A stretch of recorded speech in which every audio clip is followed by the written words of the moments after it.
Kardec deu como as causas primárias ou primeiras, nós vamos encontrar nesta primeira parte três grandes temas: Deus, Espírito e matéria. Esse é o tema que a gente vai rapidamente passar agora à tarde, principalmente estudando os dois itens, Espírito e matéria, do nosso livro, que é tema do nosso livro, onde a gente escolheu trabalhar essas três temáticas. Aqueles que nos acompanham sabem que a gente escreveu um livro explicando a ordem didática de O Livro dos Espíritos, em que a gente explica o índice da obra. Neste mesmo livro que explicamos o índice, também explicamos a introdução da obra. E no segundo livro agora, dando continuidade, nós explicamos a primeira parte de O Livro dos Espíritos. Por isso esse livro, embora tenha o título Espírito e Matéria, ele trata de Deus, Espírito e Matéria. Aliás, o título original do livro tinha sido Deus, Espírito e Matéria. Mas quando mandamos para a revisão, um amigo que fez a revisão do livro, ele disse: Cosme, Deus, Espírito e Matéria já está catalogado, já existe na editora Saraiva um texto com esse título. Aí a gente teve que alterar o título. E eu falei: bom, então tiremos a palavra Deus e deixemos Espírito e Matéria, já que a gente trata muito no livro de Espírito e Matéria, e olhamos Deus também do ponto de vista de Espírito e Matéria. Então daí nasceu o título do livro. E quando você olha a primeira pergunta do Livro dos Espíritos, aliás, o livro começa discutindo a primeira pergunta do Livro dos Espíritos: Deus, o que é Deus? Lembram da pergunta número 1? O que é Deus? A resposta é muito curiosa do ponto de vista filosófico, porque quando você olha na história do pensamento humano, na história da filosofia, a discussão sobre o que é Deus, em geral a resposta é apenas Deus como causa primeira de todas as coisas. Mas a resposta que os espíritos deram a Kardec, ela é dupla. Eles começam respondendo assim: Deus é a inteligência suprema. E depois colocam a causa primeira ou primária, depende do tradutor, são palavras sinônimas, a causa primeira de todas as coisas. Então veja que na resposta do que é Deus, há dois componentes distintos: de um lado a inteligência, do outro lado a causa. Para entender por que os espíritos exatamente escolheram esses dois elementos, primeiro a inteligência, depois a causa primária, nós vamos entender quando a gente lê o restante da primeira parte, em que os temas espírito e matéria são colocados. Então os espíritos perceberam que, sendo Deus o criador de todas as coisas, Deus cria os dois elementos gerais do universo, que é o segundo capítulo, logo depois que Kardec trata de Deus, que é o espírito, que é o responsável pela inteligência, espírito como sinônimo de inteligência, e a matéria, onde a lei de causa e efeito se coloca. Aí a gente entende a sabedoria dos espíritos. Ao definir o que é Deus, eles precisam atacar todos os fenômenos do universo. E qualquer fenômeno do universo é ou pode ser visto sob o ângulo do espírito e da matéria. Então o espírito é o elemento inteligente do universo, e a matéria o instrumento de que esse elemento inteligente se utiliza para a sua expressão, para a sua manifestação. Ora, se Deus é o criador de todas as coisas, e se todos os fenômenos do universo envolvem espírito e matéria, era óbvio que a definição de Deus tinha que envolver o componente do espírito, que é a inteligência, e o componente da matéria, que é o processo de causa e efeito, que a gente explica com detalhes no nosso livro. Com uma hora aqui não vai dar tempo da gente entrar em todos esses detalhes. Mas já na primeira pergunta do Livro dos Espíritos evidencia algo importante: a preocupação dos espíritos em destacarem na própria definição de Deus estes dois elementos fundamentais do universo. e a ordem na qual os espíritos utilizaram para definir Deus. Eles começaram dizendo que Deus é a inteligência suprema, depois eles falaram que é a causa.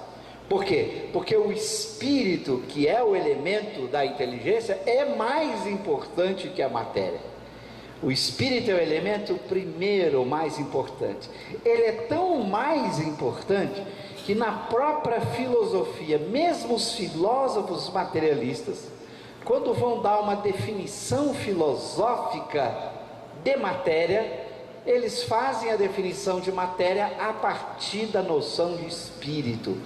O espírito é tão importante que é ele utilizado até para definir a matéria. Há na filosofia uma definição de matéria, diferente da definição científica de matéria. Quando você vai para a ciência tenta dizer o que é a matéria. Por exemplo, o físico vai tentar dizer o que a matéria é, utilizando as noções de partículas nucleares, de elétron, de próton, de nêutron, de campos, de ondas. Eles vão tentar caracterizar a matéria dizendo os seus elementos, seus componentes. Essa é a chamada definição científica de matéria. Mas essa definição ela muda com o progresso da ciência, com o desenvolvimento da ciência. Se a gente vai estudar a ciência no século XIX, a matéria era formada de átomos. E átomos eram pedacinhos pequenos da matéria, sólidos, que formavam as substâncias compostas que dariam origem a toda a matéria. E eles pensaram em vários tipos de átomos diferentes. Estou falando do século XIX. O átomo de oxigênio, o átomo de hidrogênio, de ferro, de cobre, de zinco. Então a matéria era formada de átomos, partículas. A palavra átomo significava não divisível, não, tomo divisível, não divisível. E essas partículas, bolinhas rígidas, combinadas entre si, formavam toda a matéria, tudo aquilo que existe. Mas eles perceberam logo depois do século, no início do século XX, a partir do ano de 1900, quando Lord Rutherford fez as primeiras experiências para tentar olhar dentro do átomo, ele descobriu que esse átomo não era bolinha rígida, ele era formado de outras partículas, de elétrons, de nêutrons, de prótons. E depois, na medida que os aceleradores de partículas foram construídos no século XX e no século XXI, não para de descobrir novas partículas. São centenas e centenas de partículas dentro do átomo. Então, o homem cientificamente vai mudando o que é a matéria, mas a filosofia gosta de dar uma definição mais estável, que não dependa da ciência. Uma definição que chamamos em filosofia de uma definição nominal. Você explica o que você entende pelo nome, de uma forma geral, a que todo mundo possa compreender ao longo do tempo, e que isso não dependa muito do progresso científico. Então os filósofos encontraram uma definição de matéria muito curiosa, que já foi dada desde o século XIX, que era dizer que matéria é tudo que não é espírito. Então é a chamada definição negativa de matéria. Matéria é tudo que não é espírito. E o que é espírito no século XIX?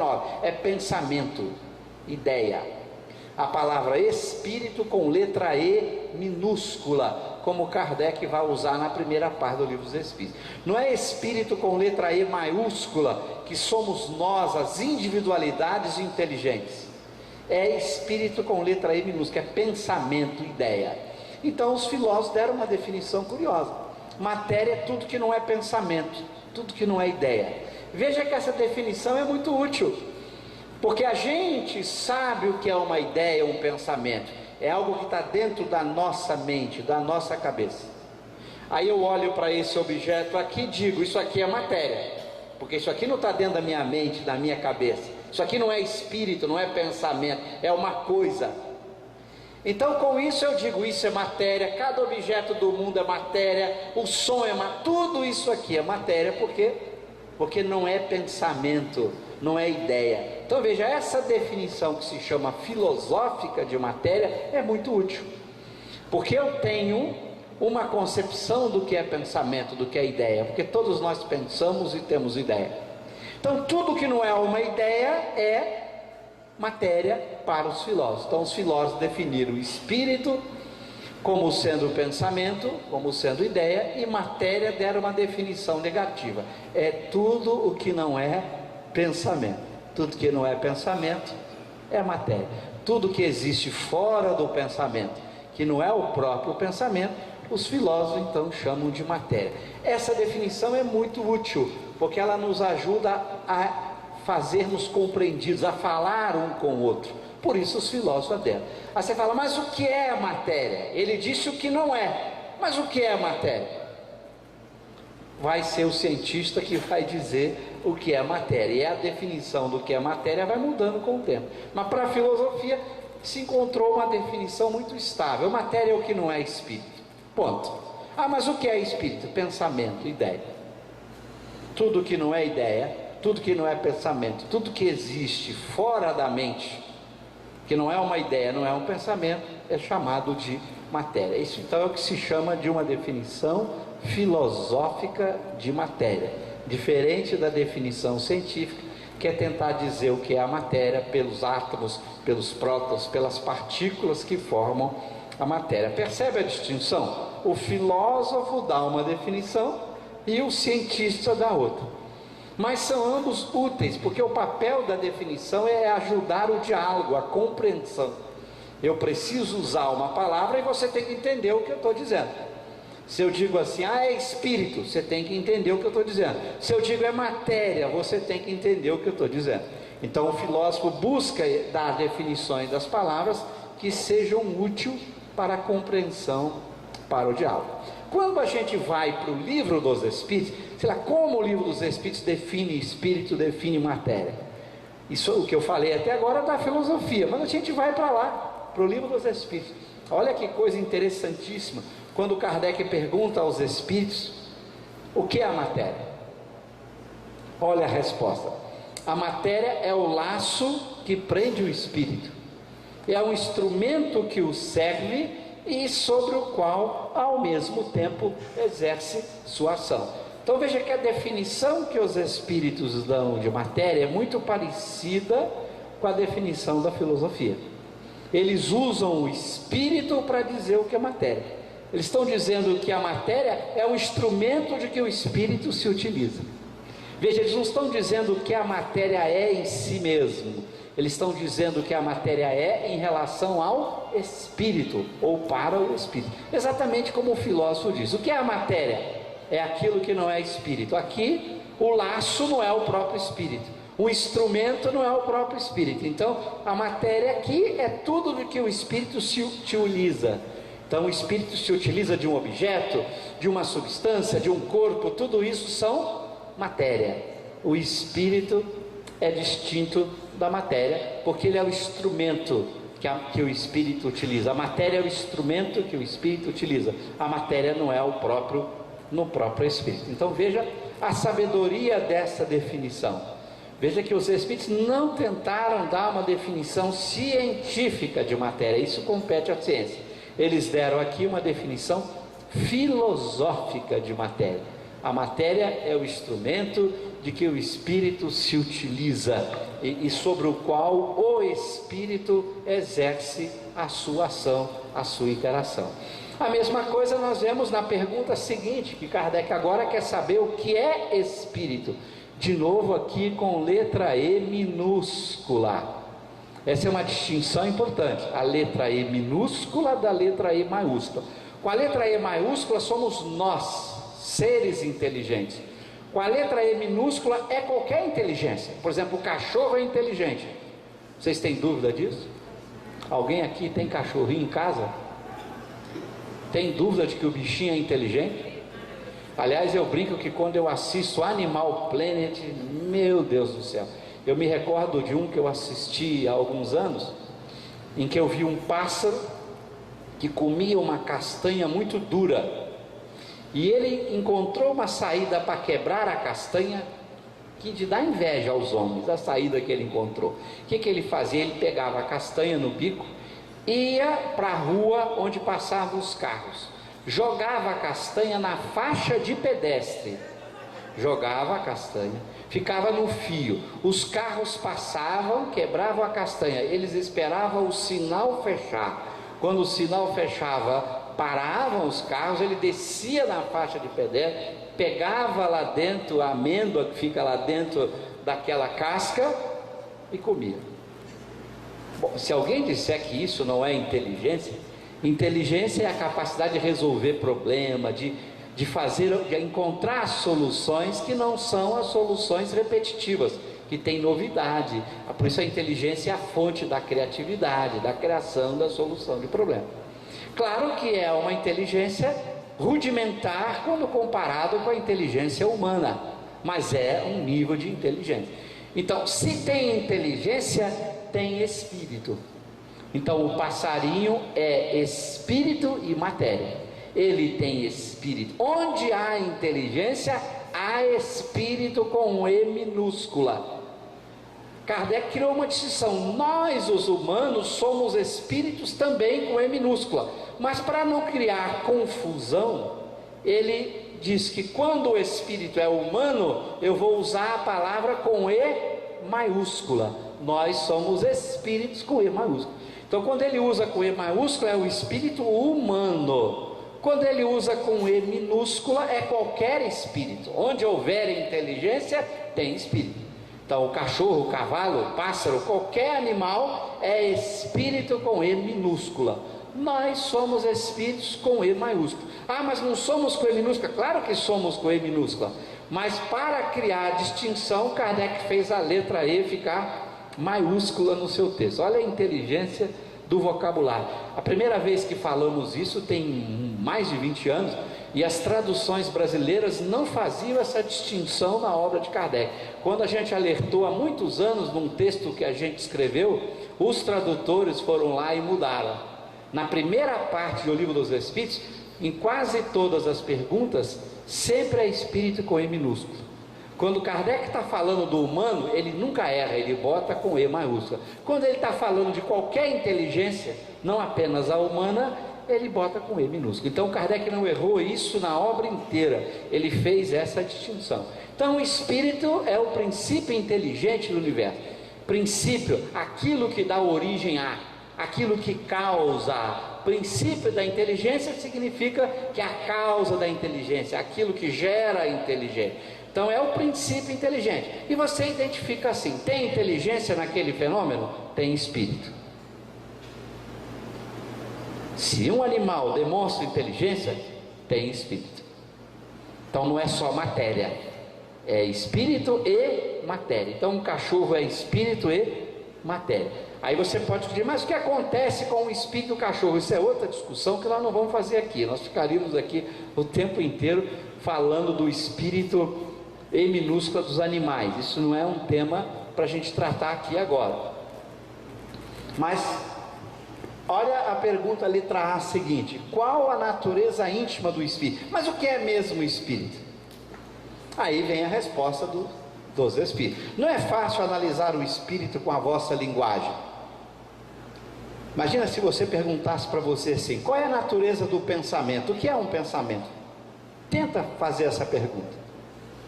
Para você analisar o que é o pensamento, sabe de que jeito que se analisa? Pensando. Para analisar o que é o pensamento, eu tenho que usar o próprio pensamento. Então, por isso os filósofos não definem o que é o pensamento, porque para definir o que é o pensamento, eu já tenho que pensar. Ou seja, o pensamento é usado para estudar o próprio pensamento. Então não dá, o rato, o cachorro correndo atrás do rabo. Então é melhor você tomar o pensamento como algo dado, porque se você tentar entender o pensamento, entender já é pensar. Entender um pensamento é fazer um pensamento. Então você não consegue analisar o pensamento saindo de fora do pensamento. Olha para vocês entenderem isso. Se eu quero analisar esse objeto aqui, ok?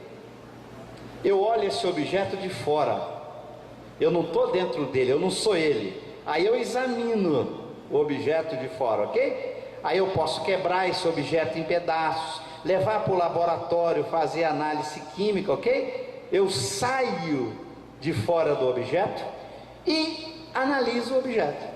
Agora, como é que você vai sair de fora do pensamento para analisar o pensamento? Analisar o pensamento já é pensar. Você não tem como ficar fora do próprio espírito para analisar o espírito, porque você não sai de você mesmo para analisar você mesmo. Então, estudar o pensamento é um problemão, porque você não consegue olhar de fora. Esse olhar de fora, para você estudar uma coisa, é muito importante.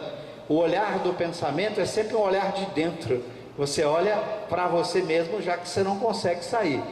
Para vós ele nada é, por não ser poupar. Para nós, entretanto, é alguma coisa. Então eles dizem, ficai sabendo que coisa nenhuma é o nada, e o nada não existe. Por quê? Muita gente achou que o pensamento fosse o nada. Porque isso aqui está ocupando um lugar no espaço, não está? Está aqui, ó. Você toca, você interage. Gente, o pensamento não ocupa lugar no espaço. Você pode encher sua cabeça de pensamento que ela nunca enche. Então ele parece um nada, né? Porque quanto dá 0 mais 0? Hein? 0 mais 0 mais 0. 0 mais 0 mais 0 mais 0 mais 0 mais 0 mais 0 mais 0. Então o pensamento parece um zero, um nada, né? Porque você bota e nunca aumenta, né? Nunca enche, né? Então a gente podia achar que o pensamento é um nada, né? Por isso essa frase, coisa nenhuma é o nada. Mas então o que é o pensamento? Santo Agostinho, o grande filósofo de Hipona, que eu citei hoje de manhã, um extraordinário pensador, quando viveu na Terra, no século IV da era cristã, ele viveu 300 e poucos anos depois de Jesus. Ele tem uma frase admirável sobre o tempo, que a gente também pode aplicar para o pensamento. Santo Agostinho diz assim: o que é o tempo? Olha que pergunta, o que é o tempo, gente? O que é o tempo? Ele responde assim: se ninguém me perguntar, eu sei o que é o tempo, mas se me perguntam, já não sei mais. Eu sei até que alguém me pergunte. Para o pensamento, a mesma coisa. Me pergunte aí, o que é o pensamento? Me perguntou, já complicou a minha vida. Mas todo mundo sabe o que é o pensamento, porque a gente pensa. Todos nós temos uma evidência interior do pensamento. O que é o pensamento? Uma ideia, imaginação, um sentimento, um desejo. Vocês têm desejo? Vocês têm ideias? Vocês têm sonhos? Vocês têm sentimentos? Tudo isso é pensamento.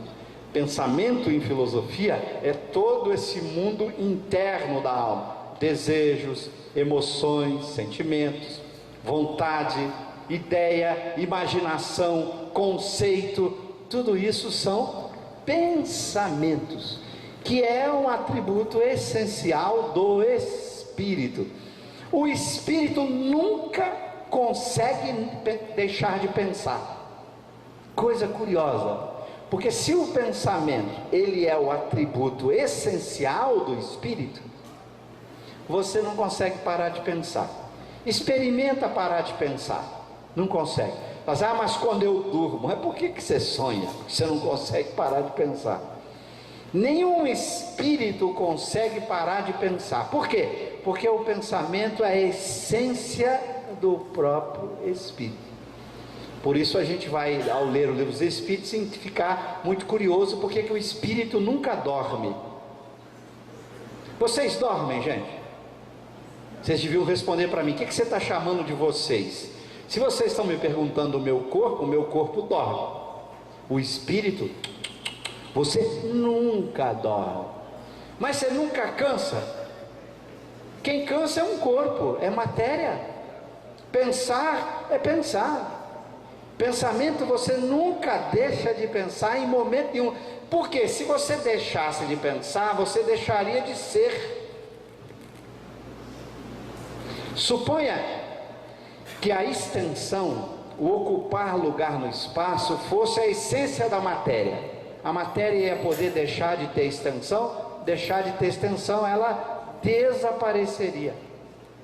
Se o espírito deixasse de pensar, ele deixaria de ser.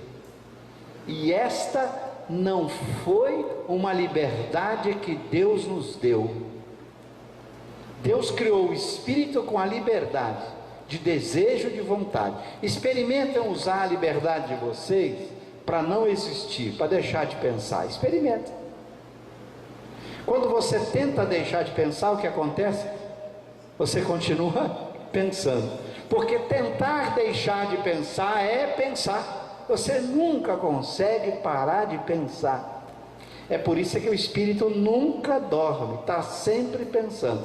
Ele muda de atividade. Quando Kardec pergunta se o espírito dorme, não, ele muda de atividade. Ele pode mudar o pensamento de um lugar para outro. Por exemplo, você está pensando num problema de engenharia, você está pensando num problema do seu trabalho, aí você vai lá para a praia para descansar, vou parar de pensar. Você parou de pensar no problema, mas você está pensando em outras coisas, está pensando na paisagem quando surge, está tendo emoções, tudo isso é pensamento, está tendo desejo, está sonhando, está tendo o prazer de apreciar a natureza. Você nunca consegue parar de pensar, porque pensar é da essência, da natureza do espírito.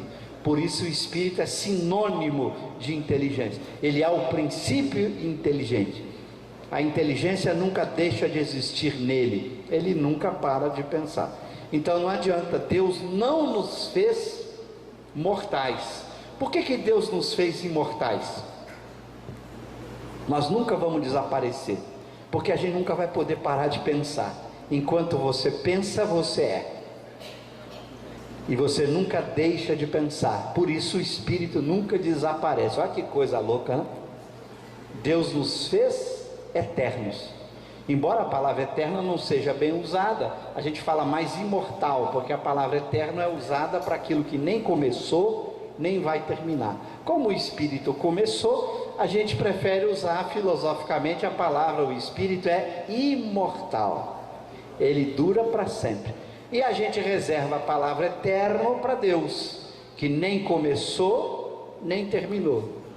É mais difícil entender Deus do que entender o espírito. Imagina entender algo que nunca começou. Se você disser assim, Deus começou, você pergunta quem fez ele então? Então a nossa razão não consegue entender. O espírito foi criado por Deus em determinado momento. Então nós nascemos, mas não morreremos como espírito. Então essa concepção de espírito é muito importante para a gente. Eu costumo dizer, nós somos um super-homem sem criptonita. Ok? Não sei aqui quem é do tempo de assistir o super-homem, né? Quem aqui não viu o super-homem, né? Alguém aqui não conhece o personagem do cinema ou dos gibis, né? Antigos gibis, do Superman? O que é o super-homem? Um quase imortal, porque a criptonita, uma certa substância, poderia matá-lo. Nós somos o super-homem sem criptonita. Nada destrói o espírito, nada. Não tem uma arma, uma energia, alguma coisa que pudesse desaparecer com o espírito, com E minúscula, ou com a alma, que é o sinônimo que o Kardec usa para a palavra espírito. Kardec usa essa definição filosófica. Alma é o espírito, o princípio inteligente, ou espírito com E minúscula. E espírito com E maiúscula é alma mais perispírito. A alma mais o seu corpo material ou semimaterial. Perispírito é o que o Kardec chama também de espírito com letra E maiúscula. Então se eu tivesse que escrever uma equação, você escreveria assim, ó, espírito com E maiúscula é igual a alma ou espírito com E minúscula mais perispírito. A parte do perispírito, como é matéria, se transforma, se modifica. Você muda a sua composição, muda a sua natureza. São fluidos que são trocáveis, que são manipuláveis. Daí o passe, onde você atua sobre esses fluidos que compõem a matéria perispiritual. Mas curioso, Kardec vai demonstrar algo interessante. Não tem perispírito sem espírito, nem espírito sem perispírito. Então veja que a metáfora de corpo usada para o perispírito, Kardec tem todo o cuidado de explicar. Você não pode pensar o perispírito como você pensa o corpo físico. Como é que a gente pensa o corpo físico? O corpo físico está aqui, ok? E o espírito é alguma coisa ligada ao corpo físico, não é assim? Tanto é que se o espírito for embora, o corpo continua existindo. Ah, claro que ele está morto, uma hora ele vai desaparecer, as bactérias, os vermes vão comer, sim, mas ele existe, está ali, ok? Você cortou a ligação entre os dois, mas cada um tem existência separada. Há corpo físico sem espírito, e há espírito sem corpo físico, são os espíritos desencarnados. E mais ainda, Kardec mostra, há crianças no útero materno que se desenvolvem, crescem e até nascem, morrendo logo após o nascimento, sem espírito. Então o corpo pode existir sem o espírito. Muito cuidado quando você vai tratar com o perispírito. Kardec foi muito lúcido, ele explica na Revista Espírita, e ele dá frases textuais, ele diz assim: não há perispírito sem espírito, nem espírito sem perispírito. Por isso ele usou a palavra perispírito. Peri é em torno. Então é um aglomerado de fluidos em torno da alma. O espírito é uma coisa só, alma e perispírito, não tem como separar os dois. Essa separação, diz Kardec, é didática, é filosófica. A alma está sempre unido, está sempre envolvida por uma substância semimaterial chamada de perispírito. Não tem como o espírito, a alma sair e deixar o perispírito em algum lugar.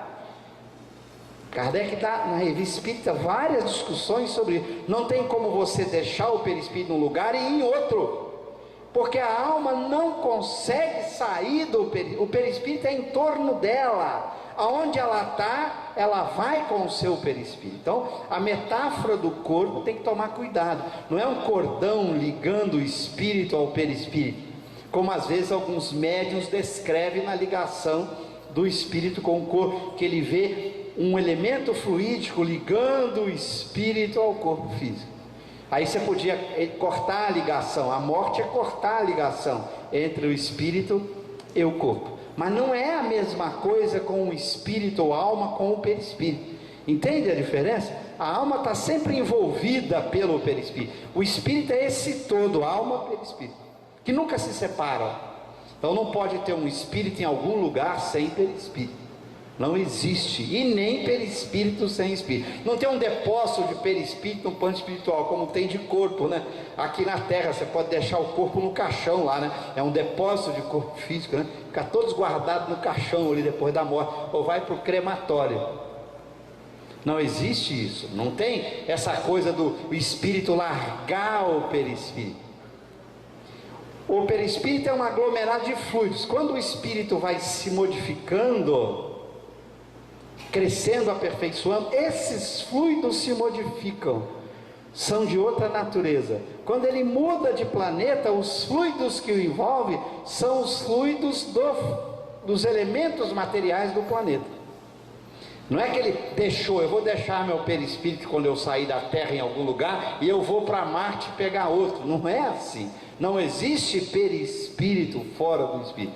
Na medida em que ele vai para outro mundo, esse conjunto de fluidos que o envolve mudam, são de outra natureza.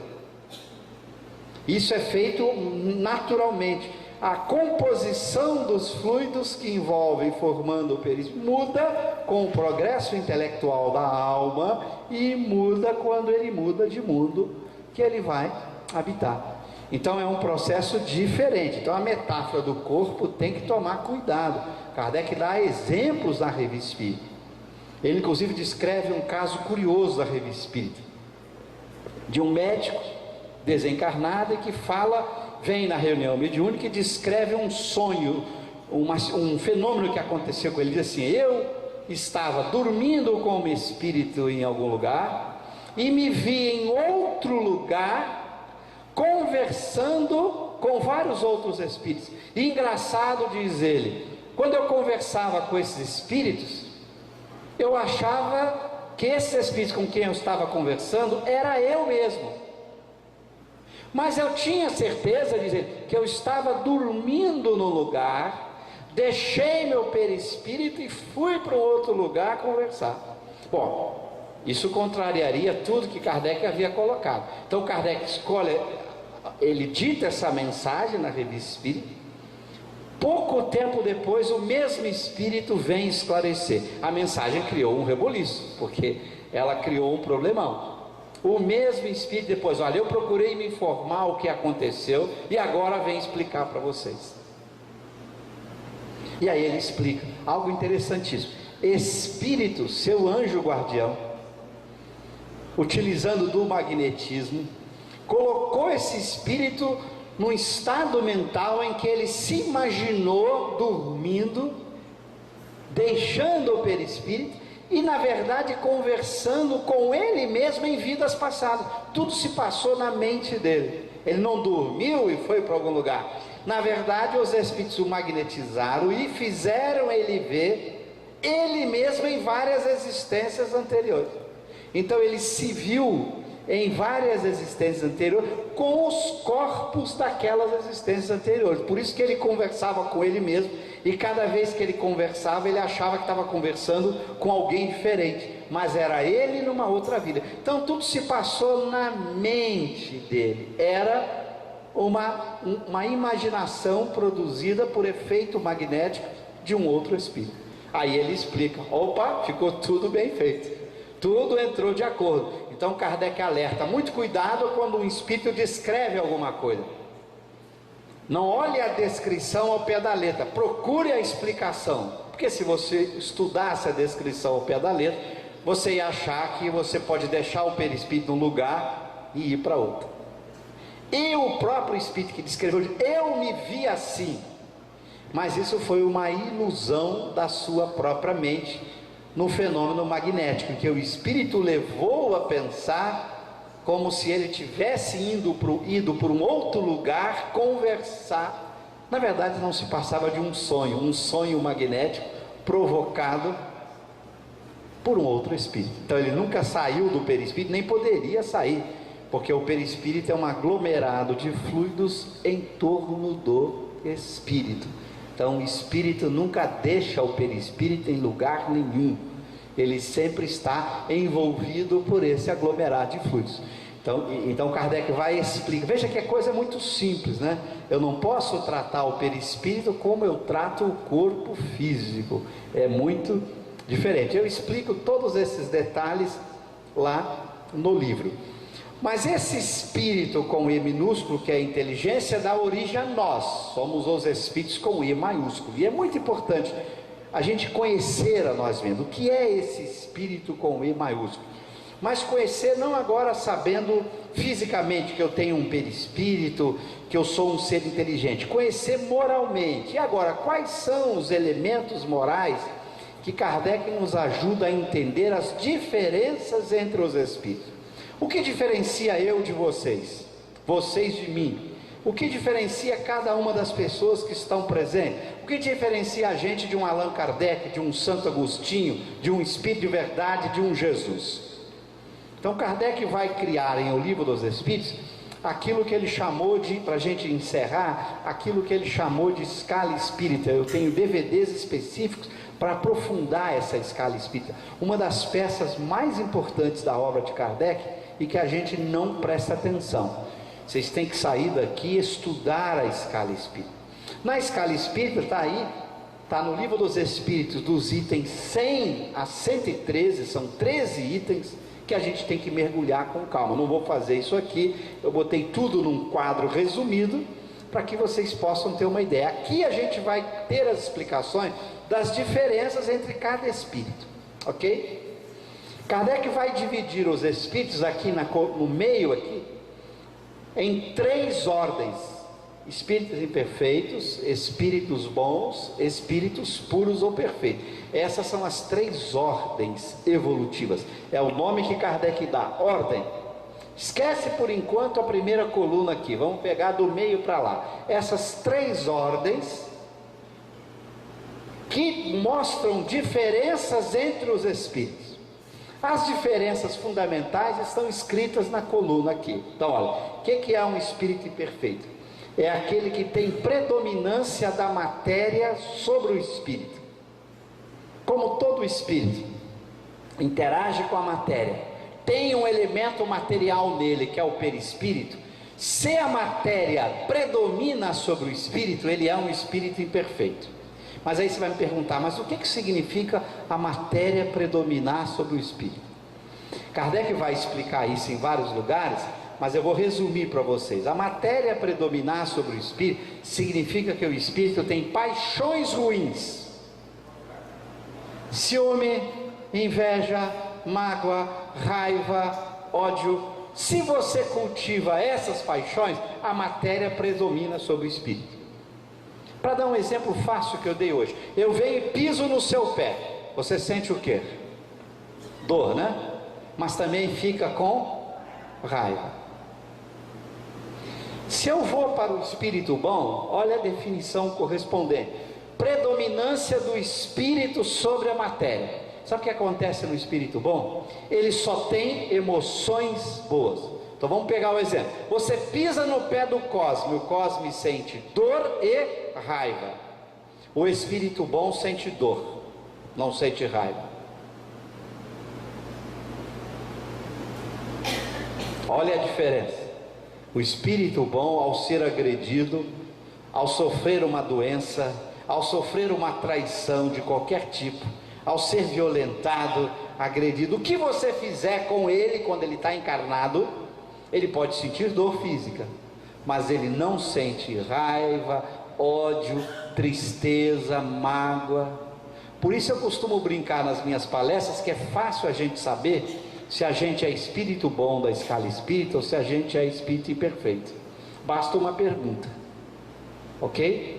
Aqui a gente pode se classificar. Vamos nos classificar aqui. Nós estamos na 3ª ordem espírito imperfeito ou estamos na 2ª espírito bom? Basta uma pergunta.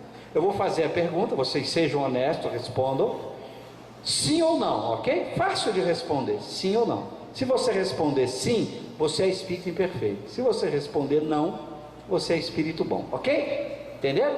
Vou fazer uma pergunta só. Respondeu sim, o que é? Espírito imperfeito. Respondeu não, o que é? Espírito bom, ok? Uma pergunta só. Preste atenção e respondam. Vocês sentem, pelo menos de vez em quando, ciúme, inveja, mágoa, raiva, ódio, tristeza?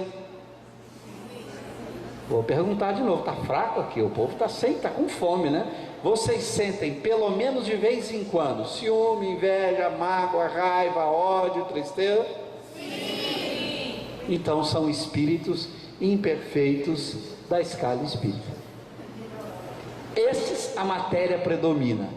A matéria produz as emoções boas ou ruins. Se você tem as ruins, você é espírito imperfeito. Então a predominância.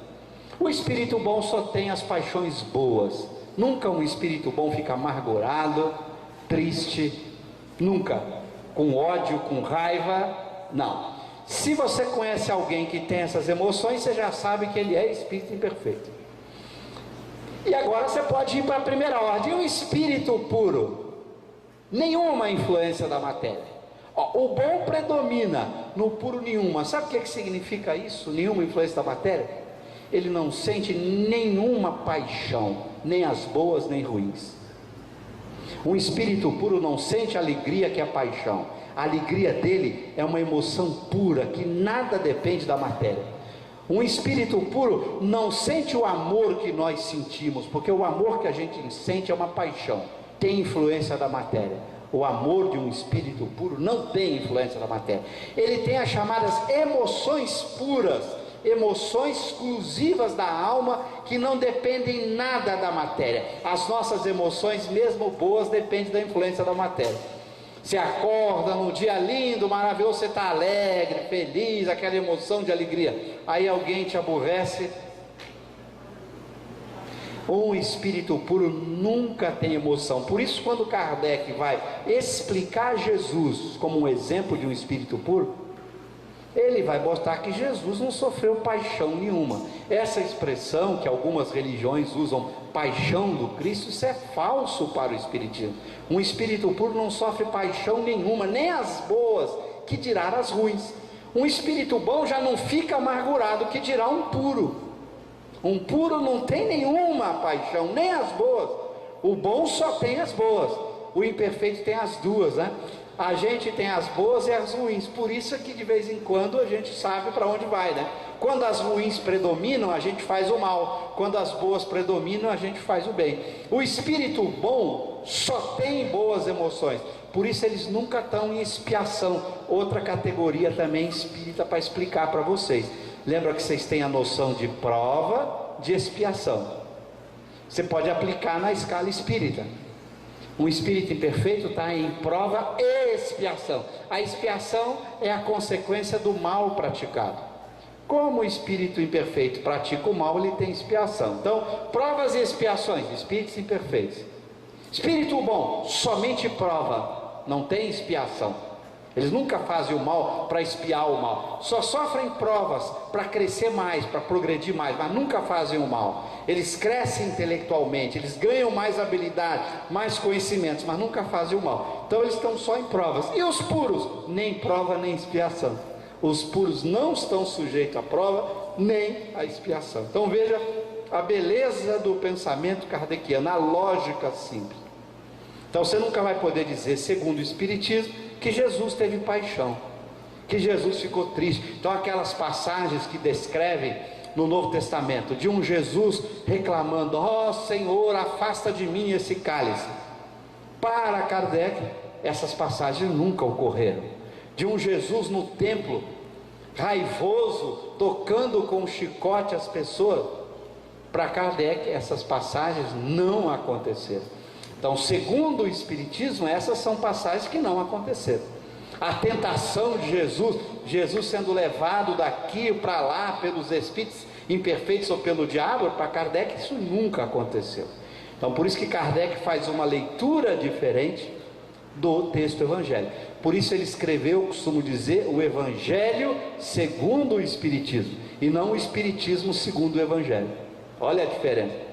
Se ele escrevesse o Espiritismo segundo o Evangelho, ele teria que mudar. Jesus não seria puro, os espíritos puros teriam paixões. Não, ele escreveu o Evangelho segundo o Espiritismo, como o Espiritismo explica o Evangelho, e não como o Evangelho explica o Espiritismo. Kardec mostrou que é o Espiritismo que explica o Evangelho, e não o contrário. O Espiritismo se apoia nas leis naturais. O Evangelho são escritos dos homens, que têm coisas boas, mas tem coisas que foram deformadas ao longo do tempo, como por exemplo a tentação de Jesus. Isso é falso. Jesus, como espírito puro, jamais poderia ser tentado. Jamais um espírito inferior pode dominar um espírito puro. Então, para Kardec, essas são metáforas.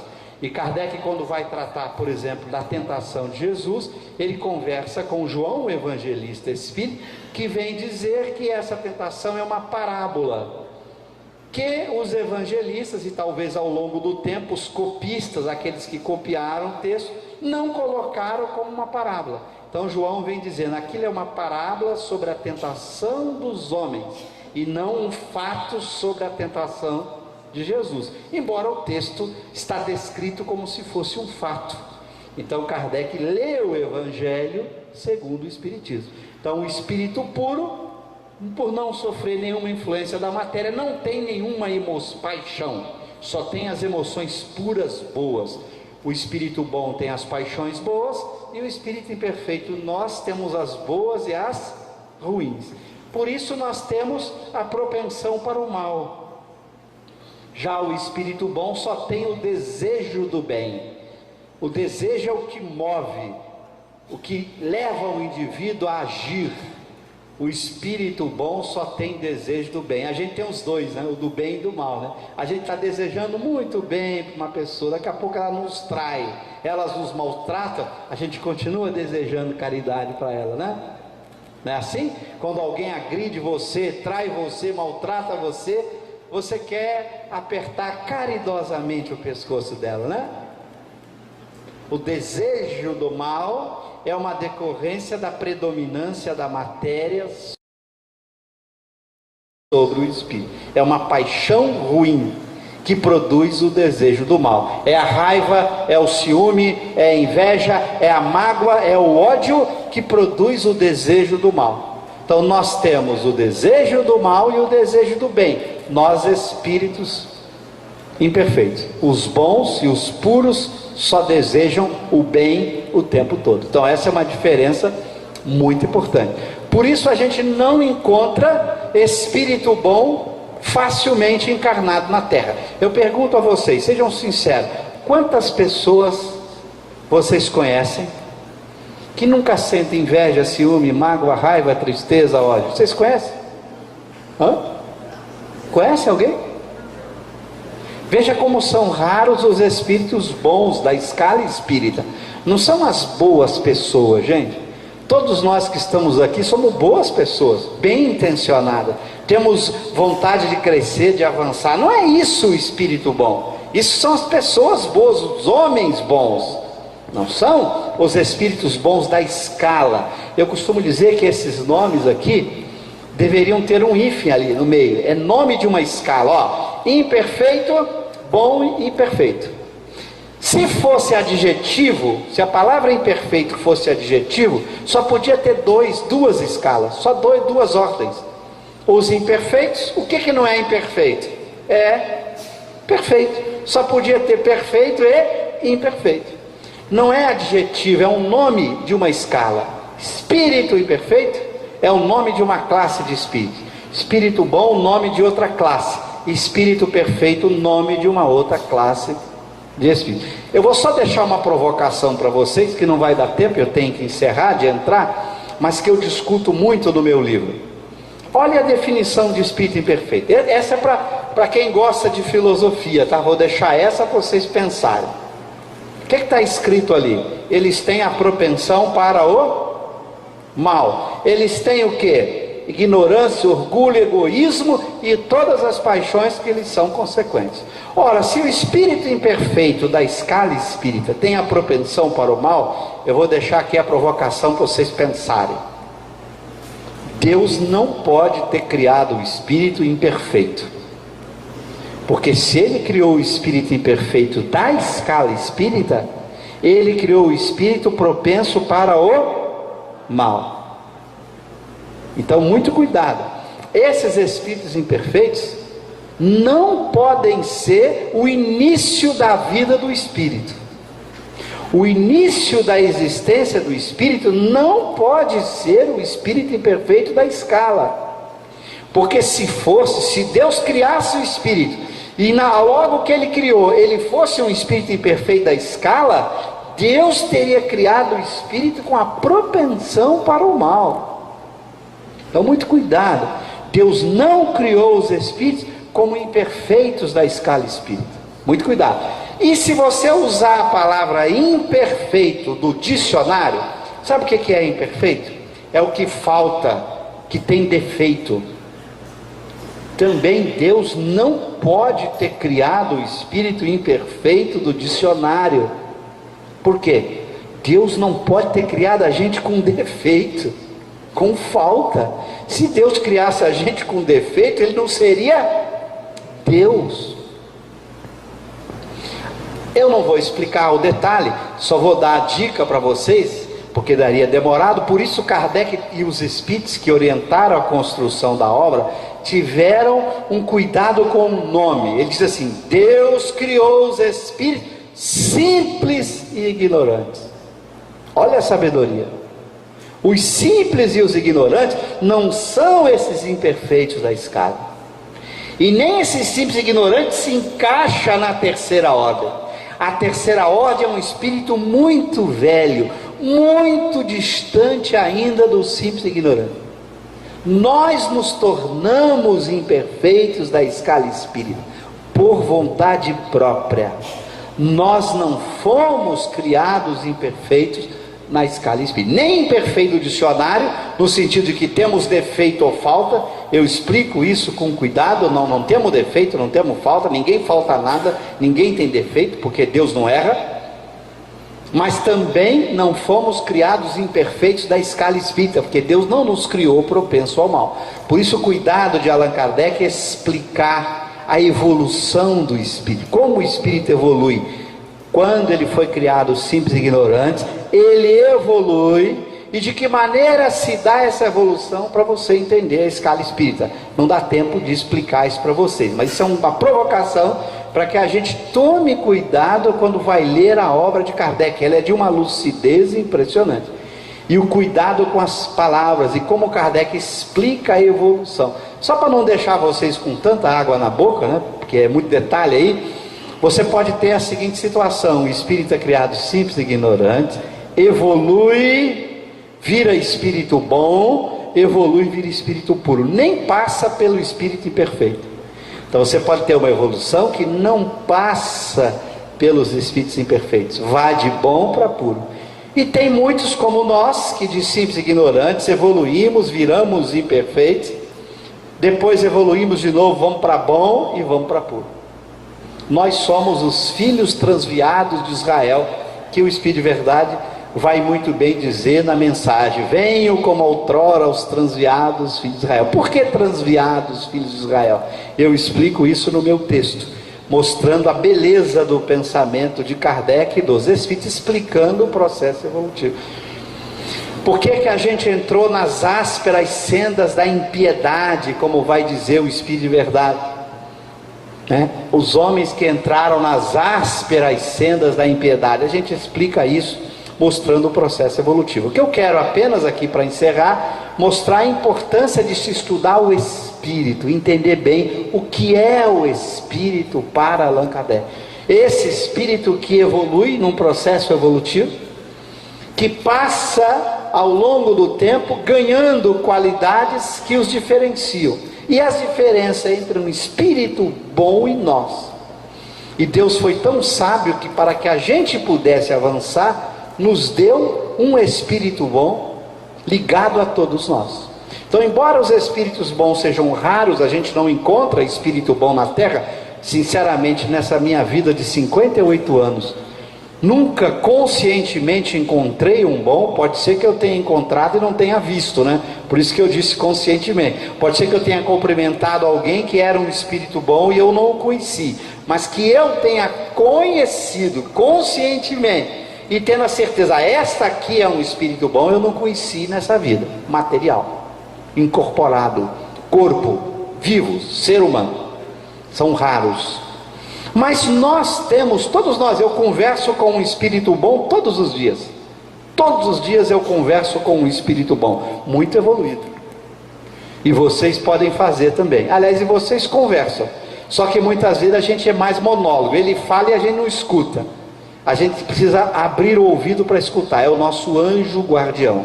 Todos nós, diz Kardec, item 495, livro dos Espíritos, temos um espírito de ordem superior como anjo guardião. Então, se eu sou da terceira ordem, espírito imperfeito, eu tenho um guardião de ordem superior. Ele é espírito bom, ele é da ordem seguinte. Se eu fosse um espírito bom, não sou, eu teria um anjo guardião da ordem superior, um espírito puro. Por exemplo, Allan Kardec era da segunda ordem. Ele teve um anjo guardião da primeira. O seu anjo guardião era Jesus. A gente que é da terceira tem um de ordem superior. Nós temos um espírito bom como espírito protetor, como anjo guardião. 24 horas por dia, 7 dias por semana. Não cai a conexão e você não paga nada. É melhor que a internet. Basta que você se una a ele pela prece. E não interessa, o mais crápula, o mais perverso dos espíritos também é espírito imperfeito. Então ele tem um anjo guardião que é um espírito bom. Então não vai dizer assim: o meu santo não combina com o do fulano. O seu santo combina perfeitamente com o santo do fulano, porque ambos são espíritos bons. Se você está chamando de santo o seu anjo guardião, Os anjos guardiães todos se dão entre si, porque todos são espíritos bons que só cultivam os sentimentos bons. Nunca sentem inveja, ciúme, mágoa, raiva, ódio. Mas Deus nos deu um espírito desse, ligado a nós. Ligado não é que está aqui, não é que o meu anjo guardião está aqui do lado do cosmo, ele tem mais o que fazer, né? Diz Kardec e Santo Agostinho e São Luís explicam nesse item 495 de O Livro dos Espíritos. Eles estão ligados, eles captam o nosso pensamento, sentimentos, desejos, de onde estiverem. Então eles podem estar num outro planeta. Eles são tão evoluídos que eles captam os nossos pensamentos, desejos e sentimentos e nos orientam de onde estiverem. Então você está precisando tomar uma decisão importante, ore ao anjo guardião, porque ele escuta e ele te orienta. Você quer enfrentar um vício, o orgulho, o ciúme, a mágoa, ore ao anjo guardião, e você vai ouvir na sua cabeça. Você está estudando, está precisando de ajuda para entender alguma coisa, ore ao anjo guardião, e você vai ouvir na sua cabeça. Por isso Kardec vai dizer no item 159 do Livro dos Médiuns, há dois sentidos de médium. O sentido lato, todos somos médiuns, porque todos ouvimos o nosso anjo guardião. E o sentido estrito, que nem todo mundo é. Nem todo mundo é médium, psicógrafo, psicofônico, vidente, de efeitos físicos. Esta mediunidade específica nem todo mundo é, mas todos ouvimos os espíritos na nossa mente, no nosso pensamento. E todos ouvimos um espírito em particular, o nosso anjo guardião. Basta criar o hábito de ouvir. Por isso a importância da prece constante. Está numa dificuldade? Ore ao anjo guardião. Acorde, ore ao anjo guardião. Vá dormir, ore ao anjo guardião. Eu oro ao meu anjo de guarda muitas vezes por dia. É hábito. Hábito. Eu não deixo de orar para ele várias vezes por dia e de ouvi-lo na minha intimidade. E me dá orientações incríveis. É uma prática, a gente tem que praticar. Quanto mais a gente pratica, melhor a gente vai aprendendo a ouvir. Então pratiquem, de manhã cedo, não levante sem orar o anjo guarda, pedir a ele que lhe dê forças, que te oriente. Não faça nada de importante na sua vida sem parar um pouquinho e orar a ele, pedindo ajuda, orientação. E vai dizer Santo Agostinho e São Luís, cheguem em casa, abram ali no Kardecpédia que eu mostrei de manhã, ou no Livro dos Espíritos, na pergunta 495, leia o texto. E São Luís e Santo Agostinho diz assim: nem nos hospitais, nem nos cárceres, nem nos lugares de devassidão estais sem assistência desse anjo guardião, que te escuta de onde você estiver e de onde eles estiverem. Então Deus nos deu um espírito altamente evoluído para nos ajudar a crescer, a evoluir, e a gente não usa, e não paga nada, e não cai a conexão, qualquer hora do dia, 24 horas por dia.